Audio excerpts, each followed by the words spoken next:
आप सभी को जय मसीह की। प्रभु आप सभी को बहुत आशीष दे। बहुत ज़रूरी बात आपको बताना चाहता हूँ। ये सच्ची कहानी है, ये बाइबल पर आधारित है, प्रभु के वचन में भी लिखा है और ऐसा सच में आज होता भी है। ऐसा सच में होता है आज। चाहे हम 10 बार बाइबल पढ़ लें, चाहे हम कितने भी बड़े अभिषिक्त के चर्च में जाएं, चाहे हम कितने भी बाइबल को चाट चुके हैं, कितने भी बाइबल हमने घोल कर पी लिए, कितना भी हमें वचन पता कि कौन सा कहाँ लिखा है, कौन सा कहाँ लिखा है, चाहे हम कितना भी हमें अच्छी से अच्छी प्रार्थना करना आता हो, कितना भी बढ़िया हम वर्शिपर हो, लेकिन इस चीज के अंदर आज इंसान मात खा जाता है। इस चीज में इंसान आज चूक जाता है, जिसके कारण अपनी अच्छी वाली ब्लेसिंग को खो देता है, अपनी पोजीशन से हट जाता है और जो उसको खिताब, जो उसको अपॉर्चुनिटी मिलने वाली होती है, उससे भी हाथ धो बैठता है और सोचता है कि अरे ये तो शायद परमेश्वर की ओर से नहीं था। वरन होने के बाद भी इंसान अपनी गलती के कारण उन ब्लेसिंग्स को, चाहे आशीष हो, चाहे बरकत हो, चाहे छुटकारा हो, चाहे चंगाई हो, चाहे कोई अपॉर्चुनिटी हो, आगे मतलब लाइफ में ट्रांसफॉर्मेशन होने की या कोई किसी प्रकार से बढ़ोतरी होने वाली हो, लेकिन उस छोटी सी गलती के कारण सब कुछ खत्म, स्पॉइल, वरन एक स्टेप और पीछे, वरन उल्टी गिनती और स्टार्ट हो जाती है। ये सच्चाई है। कारण क्या है? ध्यान से समझना, प्रभु का आत्मा आपसे बात करेगा। और ये थोड़ा सा खमीर अगर आपको लगता है कि आपके अंदर है, इस बात को याद करना, अपने मन को रिवाइंड करना, क्योंकि छोटी सी गलती एक इंसान का स्वर्ग जाना रोक सकती है। और ये सच्चाई है मेरे भाई और बहनों। जैसे कि आपको शॉर्ट में एक बात बता देना चाहता हूं। देखो, ऐसा आपको बार बार गिड़गिड़ाने पर भी मन फिराव का अवसर नहीं मिला। उसने बार बार माफी मांगनी चाहिए, लेकिन फिर भी उसको मन फिराव का अवसर नहीं मिला, क्योंकि देर हो चुकी थी। अगर हम जाने उस धनवान के बारे में, उस धनवान को बताया गया था कि तो अपना सारा धन बेच दे। वो धन, जिस धन पर उसने भरोसा किया था, चाहे वो थोड़ा सा किसी प्रकार का कोई भी खमीर था, जिस धन पर उसने भरोसा किया, वो धन उसको अधोलोक तक लेकर गया। वो धन उसको स्वर्गलोक तक नहीं लेकर गया। उस धन ने उसके प्राणों को नहीं बचाया, यहां तक कि उसके भाइयों के प्राणों को भी नहीं बचाया। लिखा है, यीशु मसीह ने कहा कि धनवान का स्वर्ग में जाना कितना कठिन है, यहां तक कि एक ऊंट का सुई के नाके में से निकल जाना संभव है। क्यों मेरे भाई और बहनों? लिखा है कि स्वर्ग में धन इकट्ठा करो। देखो, ये टॉपिक अलग है, लेकिन फिर भी एक बात बताना चाहता हूं। खमीर मतलब एक छोटी सी गलती। एक पूरे कोरे पेपर पे आप एक बीच में काला सा डॉट लगाना, काला सा बिंदु लगाना, देखो किसी को भी दिखाना वो कोरे पेपर को, तो जब सामने वाला आपके हाथ में वो जो कोरा पेपर है उसको देखेगा, तो वो देखकर उसको क्या बोलेगा? उसको उसके अंदर क्या दिखाई देगा? जब आप उससे पूछोगे कि भाई देख, तुझे इस कोरे पेपर के अंदर तुझे क्या दिखाई दे रहा है, तो वो सिर्फ एक ही बात बोलेगा, देख भाई, मुझे इसके अंदर कुछ नहीं, सिर्फ एक बिंदु दिखाई दे रहा है, वो बिंदु काले रंग का। मतलब जब हमारा प्रभु यीशु मसीह हमारे अंदर बुराइयों को नहीं देखता है, वो सिर्फ कोरेपन को देखता है, जो भलाई है उसको देखता है, तो हम दूसरे के अंदर उस काले बिंदु को, उस बुराई को, उस कमी को क्यों देखते हैं? ये टॉपिक भी अलग है। लेकिन प्रभु का आत्मा आज बहुत कुछ बताना चाहते, जिसके कारण आज बहुत से लोग अपनी कॉलिंग खो रहे थे, अपनी ब्लेसिंग्स को खो रहे थे, अपनी आशीषों से वंचित हो रहे थे, दूर हो रहे थे, वरन और नुकसान में जा रहे थे। ये बहुत बड़ा कारण है। और इसी के साथ साथ आज हम क्या देखते हैं? जैसे आधा गिलास पानी है आपके सामने, आधा गिलास पानी है, अब वो किसी से पूछा जाए कि भाई इसमें ये क्या है, कोई बोलेगा कि आधा गिलास खाली है, कोई बोलेगा आधा गिलास भरा है, कोई बोलेगा आधा गिलास खाली है। तो हमें ये देखना है कि उसमें जितना है उसका थैंक्सगिविंग करना है, ये नहीं देखना है कि उसमें इतना नहीं है। कहने का मतलब, यीशु मसीह हमारे अंदर क्या देखता है? यीशु मसीह ये देखता है कि भाई ये इतना भरा हुआ है ना, धन्यवाद। यीशु मसीह ये नहीं देखता कि ये खाली है, अभी यार अभी तो खाली भी, इसको भरना जरूरी है। नहीं, कभी यीशु खालीपन को नहीं देखता। यीशु हमेशा जो है उस बात के लिए धन्यवाद करता है, जो अच्छाई है, जो खूबी है, जो भलाई की बातें हैं, जो पवित्रता की बातें, जो चाहे 0.1% भी एक अच्छाई है ना आपके अंदर, यीशु मसीह उस एक अच्छाई को देखकर आपकी जिंदगी को बचाने की सामर्थ्य रखता है। यीशु मसीह उस एक अच्छाई को देखकर है ना आपके लिए नए नए मार्गों को तैयार करता है, आपके ऊपर विश्वास करता है, भरोसा करता है कि मेरा बच्चा अब गलती नहीं करेगा, इसके अंदर अभी भी एक अच्छाई बाकी है, अभी भी एक अच्छाई इसके अंदर बाकी है, अभी भी मेरा बेटा गलत नहीं, कोई नहीं, गिर गया तो मैं इसको फिर से उठाऊंगा। लेकिन हम जो अच्छा वाला है उसको भी लात मार के गिरा देते। क्यों? क्योंकि 10 लोगों के मतलब हम हर एक व्यक्ति के अंदर हमें कुछ ना कुछ कमी नजर आती है, उसकी अच्छाई को लेकर धन्यवादी नहीं है कभी। उसी छोटी सी गलती के कारण, वही छोटी सी गलती, जब हम दूसरे के अंदर उंगलियां उठाते हैं, दूसरे के अंदर बुराइयों को खोजते हैं, लिखा है कि जो दूसरे के अंदर बुराई खोजता है उसी पर बुराई आ पड़ती है, और जो दूसरे पर पत्थर लुढ़काता है वो पत्थर लुढ़क कर उसी पर आ पड़ता है। अब एक सच्ची घटना है जो आपके सामने रखने जा रहा हूं, ध्यान से समझना। प्रभु का आत्मा आपसे बात करेगा। अगर जहां भी आपको ऐसी गलती दिखाई दे रही, नजर आ रही है, मन में याद दिला रहा है प्रभु किसी के प्रति, तो प्लीज उस बात के लिए दिल से प्रभु से पश्चाताप करना, उस व्यक्ति को दिल से क्षमा करना। और इसी के साथ साथ आप अपने हिस्से का काम जरूर करना, क्योंकि कर्म बिना विश्वास मरा हुआ है। जैसे उदाहरण के तौर पर, अगर कोई व्यक्ति मेरे पास आया है और मैं वो उसको प्यास लग रही है, मैंने बोला चल भाई तू यीशु के नाम से तेरी प्यास तृप्त हो जाए। तो ऐसे प्यास तृप्त नहीं होगी मुझे जब तक कर्म नहीं करूंगा ना, जब तक मैं उसके साथ कि एक गिलास पानी लाकर उसको टूटी में से भर के बोतल में से निकालकर गिलास में डाल के उसके सामने उसको परोस कर नहीं दूंगा एक गिलास पानी, तब तक वो प्रेम प्रकट नहीं होगा। क्योंकि लिखा है बातों से ही नहीं वरन कर्म और विश्वास के द्वारा भी हम प्रेम करें। कर्म बिना विश्वास मरा हुआ है और कर्म करना जरूरी है। यीशु मसीह ने काम करके दिखाया। वो सिर्फ बोलता ही नहीं था कि मनुष्य का पुत्र को चढ़ाया जाएगा वो मर के जी उठेगा, वरन उसने करके भी दिखाया। तो हम आगे बढ़ते हैं। एक बार की बात है, एक राजा था और उसका एक दास था। एक राजा था और उसका एक दास था। तो दास के ऊपर है ना बहुत सारा कर्जा था। उस दास के ऊपर बहुत सारा कर्जा था। उस दास ने क्या किया, राजा से कभी कुछ हजारों हजार रुपए के मतलब कुछ सोने चांदी का कुछ ले लिया और हजारों हजार भेड़ बकरियां ले लिए और मतलब बहुत कुछ ले लिया था उस राजा से। उस दास ने क्या क्या लिया, उदाहरण के तौर पर देखो, जैसे आपको बताना चाहता हूँ, जैसे उसने उसकी 10 बकरियां ले ली और 10 भेड़ें ले ली और एक खेत ले लिया और इसी के साथ साथ उसकी मतलब कुछ सोने चांदी से रिलेटेड कुछ ईंटें थी वो ले ली, मांग ली राजा से किसी काम के लिए कि मैं आपको बाद में लौटा दूंगा, ठीक है, क्योंकि ये सोना मुझे दूसरे बिजनेस में लगाना है ताकि मेरे पास जब आए तो मैं आपको और लौटा दूं।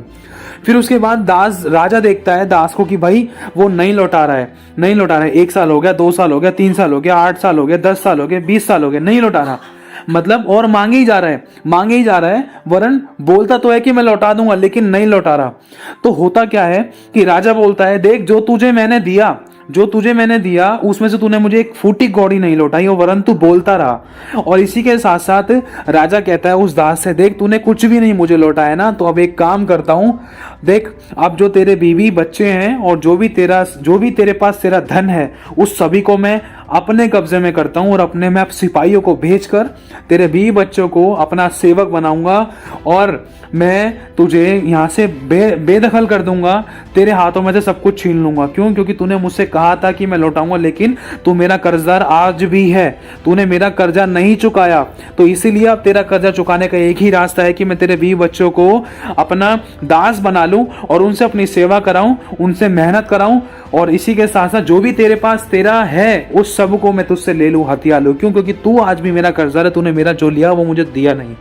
तो कुछ ऐसा होता है कि वो जो दास होता है ना बहुत रोता है, गिड़गिड़ाता है, पश्चाताप करता है, दिल से क्षमा चाहता है, नाक रगड़ता है, उसके आगे बहुत सर फोड़ फोड़ कर बोलता है हे राजा मुझे माफ कर दे, हे राजा मुझसे गलती हो गई, जो मैंने तुझसे उधार मांगे थे पैसे, तुझसे जो 10 भेड़ बकरियां मांगी कारोबार चलाने के लिए, जो तुझसे मतलब भेड़ें मांगी, 10 बकरियां मांगी और जो तुझसे मैंने खेत मांगा वो धीरे धीरे करके मेरा खत्म होता गया लेकिन मैं बढ़ा नहीं पाया और राजा मैं और कर्जदार हो गया राजा। लेकिन फिर भी राजा मुझे माफ कर दे, मैं दिल से तेरे आगे क्षमा मांगता हूँ, पश्चाताप करता हूँ राजा। हाँ मेरे पास अभी कुछ भेड़ बकरियां बची हैं लेकिन राजा मैं कैसे करूंगा, राजा मुझसे मत छीन, राजा मैं तेरे आगे पाँव पड़ता हूँ, तेरे आगे घुटने टेकता हूं, राजा मुझ पर दया कर, मुझे क्षमा कर, मुझे क्षमा कर। राजा तेरे पास तो सब कुछ है, राजा तेरे पास तो सब कुछ है, राजा मुझे माफ कर दे, मेरे बीवी बच्चों पर दया कर, राजा मुझ पर दया कर। देख मैं क्या खाऊंगा, क्या कमाऊंगा, किसके लिए खाऊंगा कमाऊंगा, किसके लिए जोड़ूंगा, किसके लिए इकट्ठा करूंगा और मैं किसके साथ रहूंगा। राजा मेरे बच्चों को, मेरी पत्नी को मत छेड़, राजा मेरे बच्चों और मेरी पत्नी को अपना सेवक, उनको बंदी गिरह में मत डाल, उनको अपना दास मत बना, वो तो छोटे से हैं और मेरी पत्नी क्या करेगी, मैं अपनी पत्नी के बिगर कैसे रह पाऊंगा। वो बार बार गिड़गिड़ा कर आंसुओं के साथ बिलक कर वो राजा का सेवक बिलक कर बोलता है कि राजा जो तुझसे लिया था वो मैं तुझे नहीं लौटा पाया, मुझे माफ कर दे। गिड़गिड़ा कर माफी मांगते तो एक बात राजा के मन में आती है। राजा कहता है चल ठीक है, अब जो तू मुझसे पूरे दिल से गिड़गिड़ा कर आंसुओं के साथ सर पटक कर जो तू मुझसे माफी मांग रहा है, इस कारण जा आज मैंने तेरा सारा कर्जा माफ कर दिया और तेरे बीवी बच्चों को छोड़ दिया और जा जो तेरे पास है अब वो तेरा ही रहेगा, मैं जो तेरे पास है वो मैं तुझसे नहीं लूंगा, ठीक है ध्यान रख। तो वो दास बहुत ज्यादा खुश हुआ, लेकिन राजा उसे एक बात और बोलता है कि देख मैंने तेरे को सब कुछ क्षमा कर दिया है, सब कुछ माफ कर दिया है, तो एक काम कर 8 से 10 दिन की तो छुट्टी ले, मैं तुझे 8 से 10 दिन के लिए तुझे रिहा करता हूँ, तुझे आज़ाद करता हूँ, जा जी ले अपनी जिंदगी, तो अपने घर की जिम्मेदारी को संभाल, तो अपने बीवी बच्चों को देख और मैं तुझे कुछ और धन भी दे देता हूँ, ठीक है इसको रख ले और तेरे काम आएगा। मैं खुश हूँ इस बात से कि जो था तूने मुझे सच बताया और तूने पश्चाताप किया पूरे हृदय से, मैं खुश हूँ। अब जा तू 8-10 दिन अपने पी परिवार के साथ, बच्चों के साथ रह और खा पी और मौज ले, फिर उसके बाद तो मेरे पास दोबारा से आ जाइयो मेरे महल में, ठीक है। तो राजा उसको बोलता है, तो इतने में राजा उसको बोल देता है चलो अब जाओ, चले जाओ तुम। तो वो दास निकल जाता है उसके महल से। तो उसके जैसे ही वो निकल जाता ना, उसके पीछे पीछे होता क्या है कि राजा अपने एक और सिपाही को उसकी निगरानी करने के लिए, उस दास की निगरानी करने के लिए पीछे पीछे भेज देता है छुपके से। राजा बोलता है सिपाही देख, याद रख कि मेरे दास को कुछ होना नहीं चाहिए, लेकिन इसके पीछे पीछे जाए, ये करता क्या है, जो मैंने उसको बोला है, जो उसको दिया है, उस धन का क्या करेगा, और ये घर पे जाएगा नहीं जाएगा, ये आगे करेगा क्या, और जो इसके पास है उसका क्या करेगा, इसकी निगरानी रखियो। राजा उस सिपाही से बोलता है कि उस दास की निगरानी रखे जिसको मैंने अभी क्षमा किया, उसका सब कुछ मैंने कर्जा माफ कर दिया, ठीक है जा। तो होता क्या है, वो जब वो सिपाही जाता है, जैसे ही वो दास उस महल से बाहर निकलता है, सिपाही धीरे धीरे करके लगभग 10 मीटर की दूरी पर से उसका पीछा करता है, साइड साइड से चुपके चुपके। तो जैसे ही वो दास बाहर निकलता है तो अपने घर पे पहुंचता है। घर पे पहुंचता बहुत खुश होता है, अपने बीवी बच्चों के गले लगता है और उनको चूमता है। फिर उसके बाद घर से बाहर निकलता है थोड़ा सा। तो जैसे ही वो घर से बाहर निकलता है, वो दास अपने घर से बाहर निकलते के साथ ही ना, उसका एक जानने वाला व्यक्ति होता है, तो वो उससे भी गया गुजरा हुआ होता है और वो बहुत दीन और दरिद्र होता है। उसके पास ज़्यादा धन दौलत नहीं होती है, लेकिन वो व्यक्ति ना अपना उसके पड़ोस में ही रहता है उस दास के। तो कुछ ऐसा होता है, जो व्यक्ति उसके पड़ोस में दास मतलब उससे भी छोटे ओहदे का होता है ना, वो उस व्यक्ति के पास आता है, बोलता है कि साहब मेरे को ना कुछ पैसों की ज़रूरत है, क्या मुझे कुछ पैसे मिल जाएंगे, और मैं जो आपसे मैंने पहले पैसे मांगे थे ना, वो मैं चुका दूंगा बाद में। तो वो दास बोलता है अच्छा, पहले वाले तो तूने मेरे पैसे चुकाए नहीं है, तू मेरे पास और मांगने आ गया। तू पहले मेरे को ये बता कि जो तूने मेरे से 2 भेड़ ली थी, 2 बकरियां ली थी, और जो तूने मुझसे हल्का फुल्का सोने चांदी की अशर्फियाँ ली थी, उसका तूने क्या किया, और वो कहाँ गया, मुझे वापस लौटा अभी की अभी, नहीं तो मैं तेरे बीवी बच्चों को कैद कर लूँगा, जेल खाने में डाल दूंगा और उनसे अपनी सेवा करवाऊंगा और तेरे को इस जगह से बेदखल कर दूंगा, जो तेरा है वो सब कुछ मैं हड़प लूँगा। उस दास ने ये सारी बातें बोल दी, जो बातें राजा ने दास से बोली थी ना पहले, तो वही सेम बातें उस दास ने अपने उस दरिद्र इंसान से, उस दरिद्र व्यक्ति से बोली जो उसके पड़ोस का था। उस दरिद्र व्यक्ति ने उस दास से कुछ ले रखे थे उधार में, 2 भेड़ 2 बकरियां और कुछ सोने चांदी की अशर्फियाँ ले रखी थी उधार में, लेकिन वो इंसान भी उस दास का वो कर्जा नहीं चुका पा रहा था। तो कुछ ऐसा होता है कि वो ना गिड़गिड़ाता है। अब वो गिड़गिड़ाता है उस दास के आगे। पहले दास गिड़गिड़ा रहा था अपने कर्जे को क्षमा करने के लिए, कर्जे को मतलब माफ करवाने के लिए राजा के आगे गिड़गिड़ा रहा था वो दास। अब दास के आगे वो दरिद्र इंसान गिड़गिड़ा रहा है कि मेरा कर्जा माफ कर दे। तो अब होता क्या है कि जब वो दरिद्र इंसान गिड़गिड़ाता है कि मेरी बेटियों की शादी करनी है और मेरी पत्नी को देखना है और मेरी पत्नी की तबीयत खराब है, मेरी बच्चों की शादी करनी है और मेरे पास घर भी अपना नहीं है और घर भी किराए का है, जो 2 भेड़ बकरी हैं उन्हीं से मेरा घर का खर्चा चल रहा है। बाबूजी, साहब जी, मैं आपको कैसे दूंगा, स्वामी मैं आपको कैसे दूंगा, मैं आपको कुछ पैसे नहीं दे सकता, मेरा कर्जा माफ़ कर दीजिए, मेरी तो कोई औकात नहीं है, मैंने ले तो लिया लेकिन मेरी तो पूरी ज़िंदगी निकल जाएगी, मैं आपका इतना कर्जा चुका भी नहीं पाऊंगा। तो मतलब बहुत गिड़गिड़ाता है, बहुत रोता है वो, वहीं पर हाथ छाती पर पीट कर बोलता है, हाय मैंने क्या कर दिया, हाय मैंने क्या कर दिया, मैंने इतना कर्जा क्यों ले लिया, अब मैं कैसे चुकाऊंगा, मेरे बच्चों की शादियां कैसे होंगी, अब मैं अपनी पत्नी की देखभाल कैसे करूंगा, उसकी तबीयत कैसे ठीक होगी, उसकी तबीयत के लिए पैसा कहाँ से लेकर आऊंगा, मुझे काम कौन देगा, और काम देगा तो उसमें से इतना पैसा कहाँ से आएगा जिससे कि मैं अपनी बच्चों की शादियाँ करूँ, मेरे घर का कर्ज निकालूँ और मैं आपको दूँ, या फिर मैं अपने खर्चे के लिए रखूँ, या मैं अपनी पत्नी की तबीयत को ठीक करूँ, या अपने बच्चों की शादियाँ कराऊँ, मैं कहाँ से लाऊंगा इतना पैसा। छाती पीट कर वो चिल्ला कर रोने लगा और वहाँ के गाँव वाले इकट्ठे हो गए। तो कुछ ऐसा होता है, बहुत रोता है, रोते घुटनों के बल आता है, अपने कपड़े फाड़ लेता है, अपनी बनियान ऊपर से फाड़ लेता है और बहुत अपने आप को नम्र और दीन कर लेता है। कपड़े फाड़ने का मतलब है अपने छाती पे से कपड़े फाड़ने का, कि वो अपने आप को दीन और नम्र कर लेता है और अपना सर उस दास के आगे झुका देता है, उसके पैरों के आगे झुका देता है, बोलता है हे स्वामी मुझ पर दया कर, मुझे क्षमा कर, मेरा जो कर्जा जो मैंने तुझसे लिया था उसको मैं नहीं चुका सका। तेरी 2 भेड़ 2 बकरियां, तेरे सोने चांदी की अशर्फियां मैं नहीं चुका सका और मैं ना ही मैं चुका पाऊंगा। मुझ पर दया कर, मेरे उस कर्जे को तू माफ कर दे, मेरे उस कर्जे को तू माफ कर दे, दया कर दया कर। उसकी मतलब उसकी पैरों की उंगलियों तक पे उसके आंसू गिर जाते हैं इतनी गंदी तरीके से, मतलब इतनी दीनता और नम्रता के साथ मट्टी में लेट कर, मतलब उसके आगे घुटनों के बल आकर, मतलब उसके आगे गिड़गिड़ाते गिड़गिड़ाते अपने मुंह को उसके पैरों पे लगाता है और आंखों से जो आंसू निकलते हैं उस आंसू से उसके पैर भीग जाते हैं, पैरों पे अंगूठे पे उसके आंसू लग जाते हैं। ये सब होते हुए ना वो सिपाही देख लेता है, वो सिपाही देख लेता है। लेकिन होता क्या है कि वो दास क्या करता है, वो दास बोलता है नहीं, उसको लात मारता है, नहीं मेरे से दूर हो जा, ये तेरा ये नम्रता दीनता का ये तेरा रोना बिलखना मेरे सामने नहीं चलेगा, मेरे सामने नहीं चलेगा। ये अपनी ये मतलब आंसू की ये माला जो तू मेरे पास लेकर आया है ये मेरे गले में मत डाल, तू मुझे मत पिघला, मैं नहीं पिघलूंगा, ठीक है। जो मैंने तुझे 2 भेड़ बकरियां दी हैं 2-2 और जो सोने चांदी की अशर्फियां दी हैं वो मुझे दे, अगर नहीं दे रहा तो अभी मैं इसी समय तेरे घरवाली को और तेरी बेटियों को मैं इसी समय बंदी बनाऊंगा और जो भी तेरे पास है 2-2 भेड़ बकरियां उनको भी मैं ले लूंगा। तो यही बात है ना, वो सुनते के साथ ही कौन, ये सिपाही सुन रहा होता है। सिपाही सुनते के साथ ही आंखों में आंसू लिए दौड़े दौड़े जाता है राजा के पास और राजा को ये सारी बात कह सुनाता है।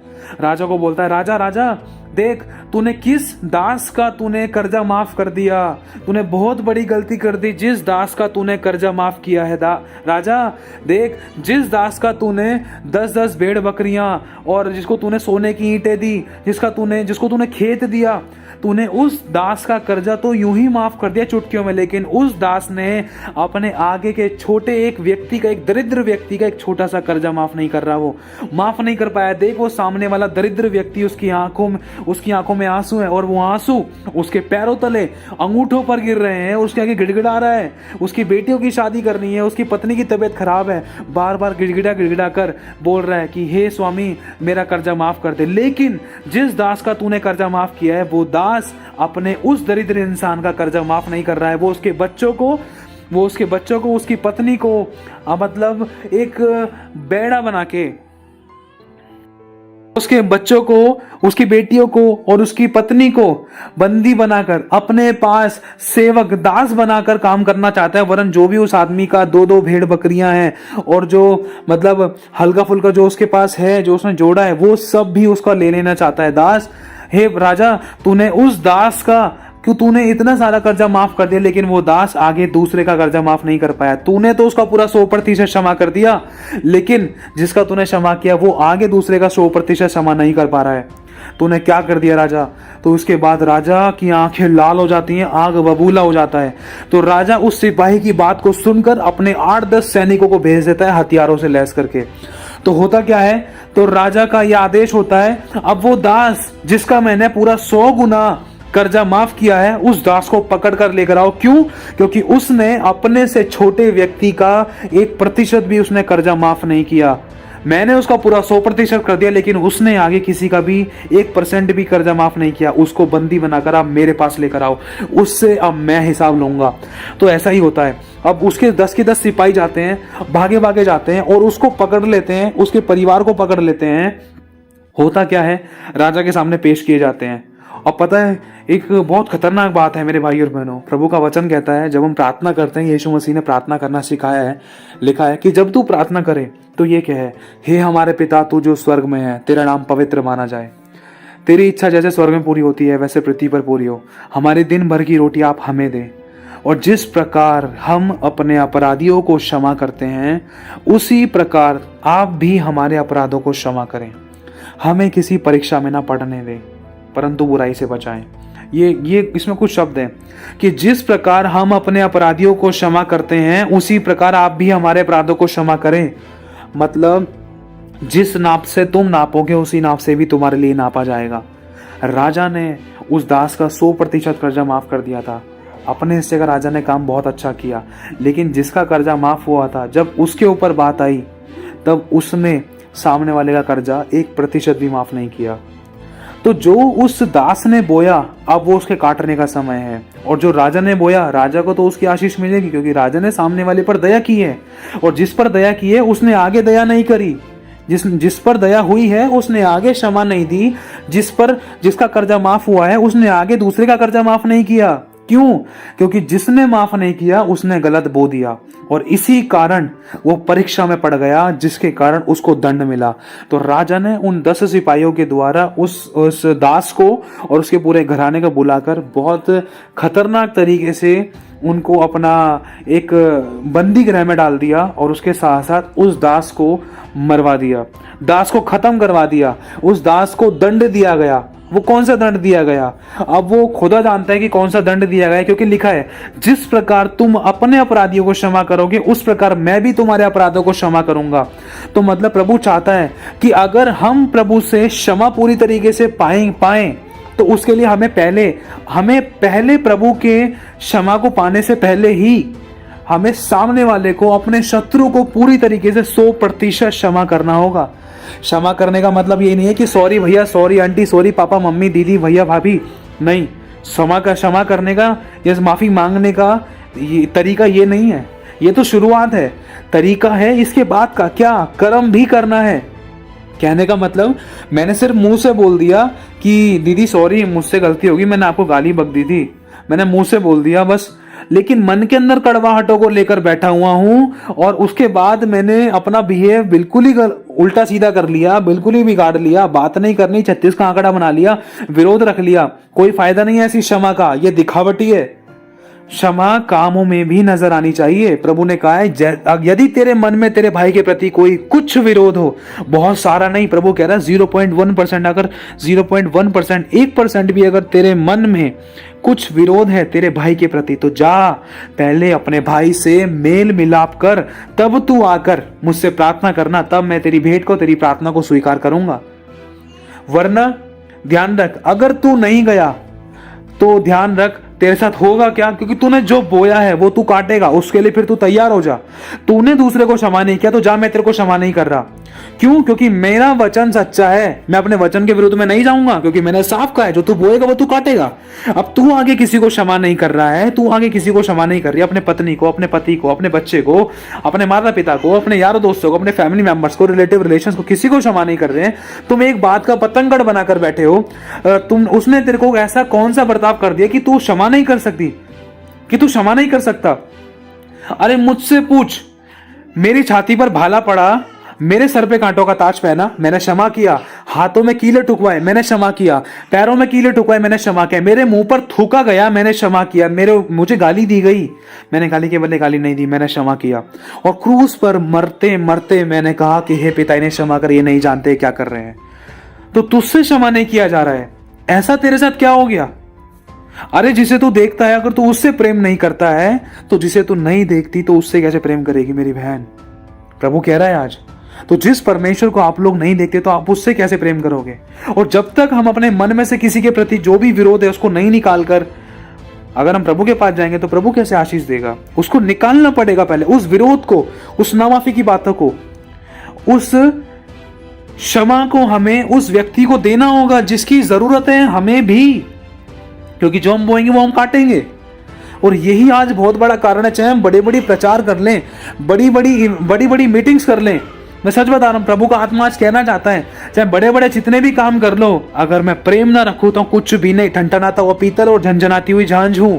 साफ लिखा है, मैं स्वर्गदूतों की बोलियां बोलूं, अन्य भाषाएं बोलूं, पवित्र आत्मा का दान मेरे पास हो, चिन्हों चमत्कार हो, चाहे मैं पहाड़ों को हटा दूं, आश्चर्य कर्म करने के साथ साथ विश्वास के साथ साथ मैं अनबिलीवेबल वर्क करके दिखा दूं मैं, लेकिन फिर भी अगर मैं प्रेम ना रखूं तो कुछ भी नहीं। साफ लिखा है, धरती और आकाश टल जाएंगे लेकिन मेरा वचन नहीं टलेगा। प्रभु आज साफ कह रहा है, पहले अपने मन में से विरोध निकाल, क्षमा कर, एक मैसेज टाइप कर, जिसे तूने क्षमा नहीं किया, मैसेज टाइप कर, टेक्स्ट मैसेज कर।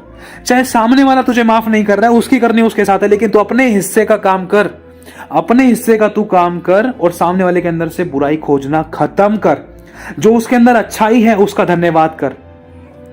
तू दूसरे के अंदर की नशे पत्ते की वाली बातों को देख रही है, लेकिन उसके अंदर की एक अच्छाई है कि वो तुझसे प्रेम करता है, चाहे 100 में से 1% करता है, उसके अंदर भी एक अच्छाई है कि उसके अंदर कहीं ना कहीं नम्रता और दीनता का आत्मा काम करता है कि वो भी बदलना चाहता है। तो तेरे को तलाक नहीं दिया है, तुझे घर से बाहर नहीं निकाला है, अगर घर से बाहर निकाला है तो फिर भी उसका मन आज बेचैन है, मन बेचैन है क्योंकि उसके अंदर एक अच्छाई है कि उसने तुझे जान से नहीं मारा है, तू जीवित है, तेरी सांसें बरकरार हैं। तो आज प्रभु ये कहना चाहता है कि जो भी हमारे विरोधी हैं उनको हमें क्षमा करना है, चाहे सामने वाला माफ नहीं कर रहा, उसकी करनी है, उसके साथ है, उसको छोड़ दो, लेकिन आप अपनी तरफ से पहल करो, पहला स्टेप उठाओ कि सामने वाले के पूरे तरीके से पूरे अपराधों को क्षमा करो। और क्षमा करने का मतलब ये है कि गड़े मुर्दों को ना उखाड़े।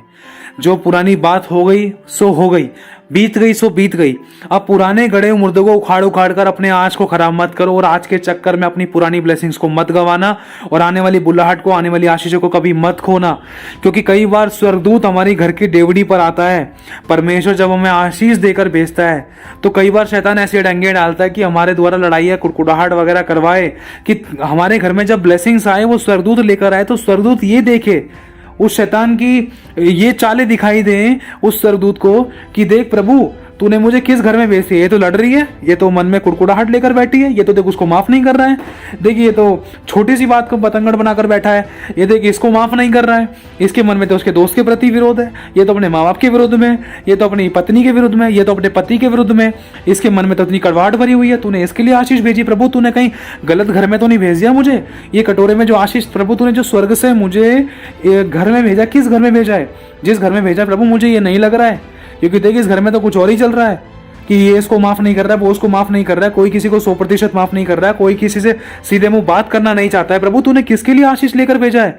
वो आशीष आपकी चंगाई की हो सकती है, छुटकारे की हो सकती है, शांति की हो सकती है, प्रेम की हो सकती है, या रिश्ते नातों की हो सकती है, ये शादी ब्याह की हो सकती है, बच्चे की आशीष हो सकती है। किसी भी प्रकार की सुई से लेकर जहाज तक जो भी आपको चाहिए वो आपकी जरूरत की ब्लेसिंग्स हो सकती है, लेकिन उसको खोना और गंवाना भी हमारे ही हाथों में था।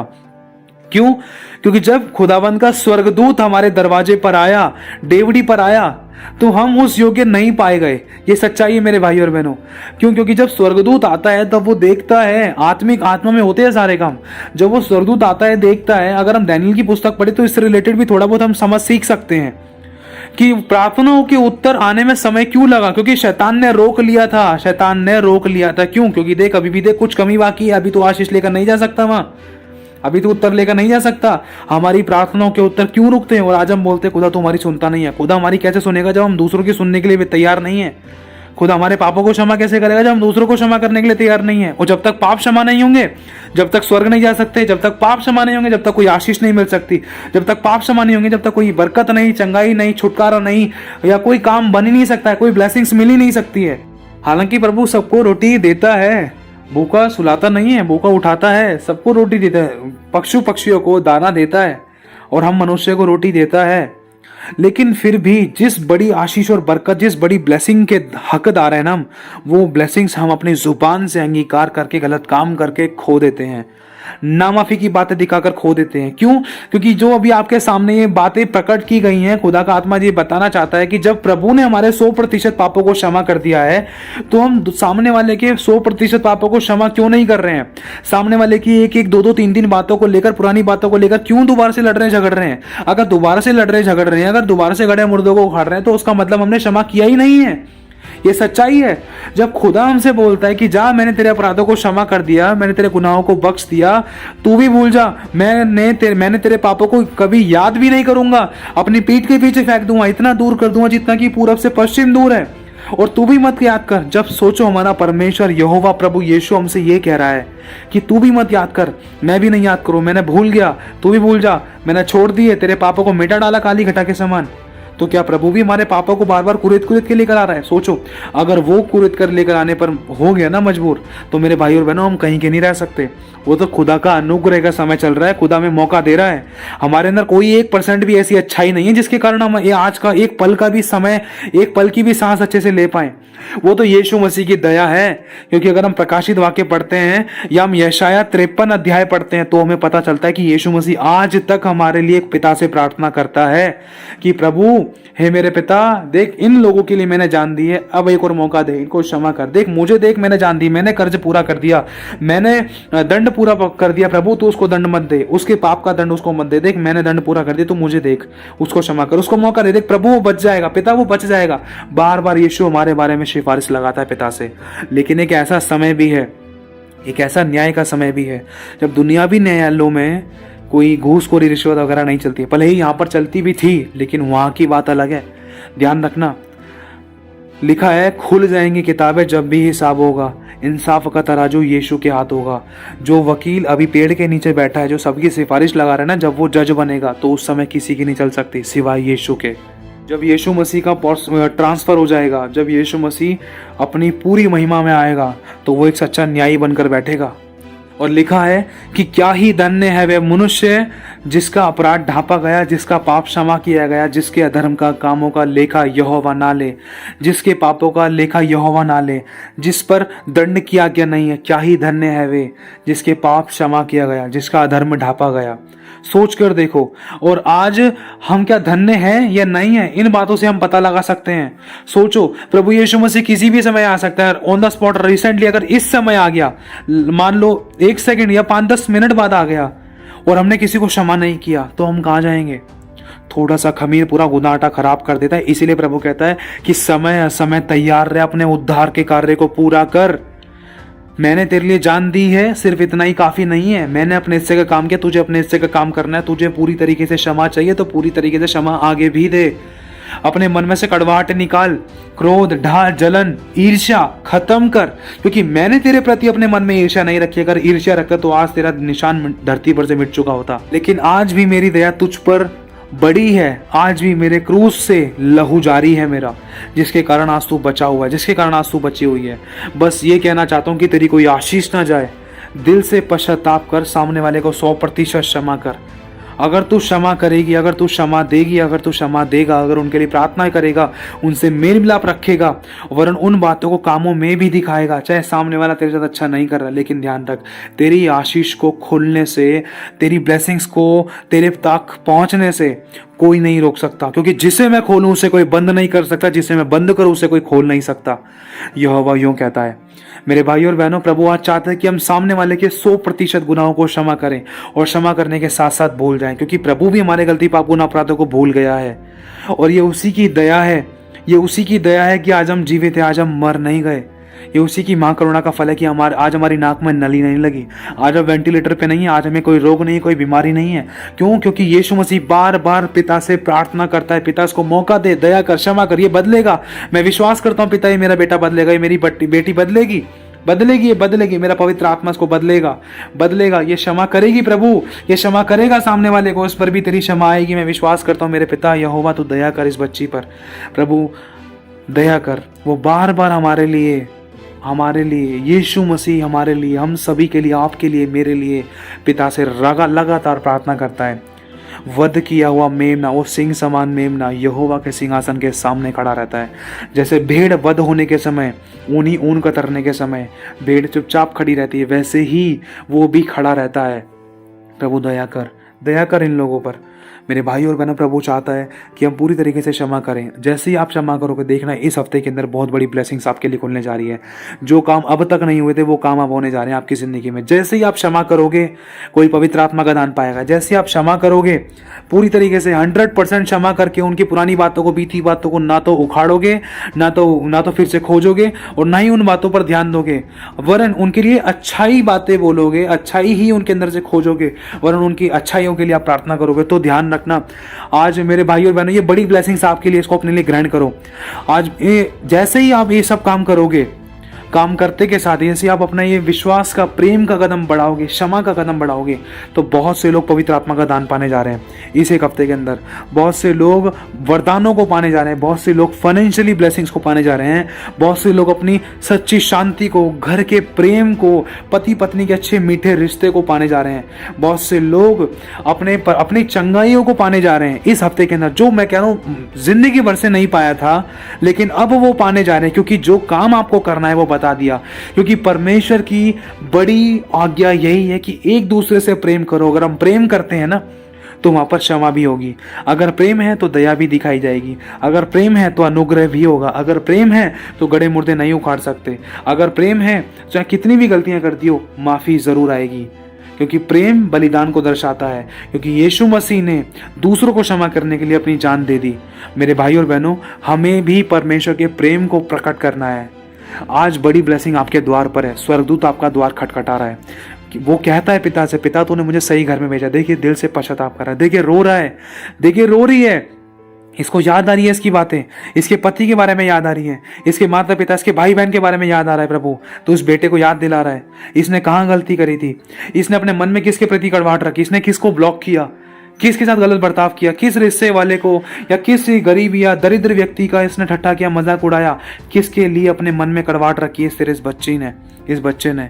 प्रभु आज देखिए इसको अपनी गलती का एहसास और आज दिल से पश्चाताप करी। प्रभु सच में तूने मुझे सही घर में भेजा। प्रभु उसके अंदर तेरा दिल है, तेरा राज्य इसमें आ चुका है। आज मैं आशीषों को लेकर जो तूने मेरे हाथ में दिए पिता स्वर्ग से, उसको मैं लेकर तेरे इस बच्चे के घर में प्रवेश करता हूँ, तेरी इस बेटी के घर में प्रवेश करता हूँ और मैं खोल देता हूँ।